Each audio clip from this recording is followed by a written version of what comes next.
Hi guys, in front of me is Motorola Razr 40 Ultra, and let me show you how to add a fingerprint to this device.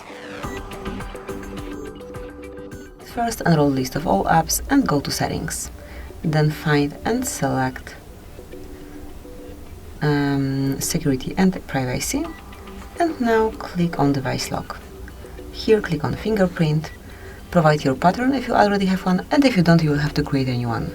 Tap on Setup, and as you can see, your fingerprint sensor is located on the power button, so just turn your device around, and here you've got the sensor. So just keep tapping with your finger till it's fully added.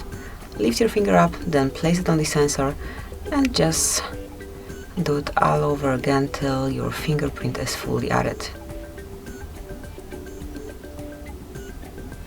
And that's it.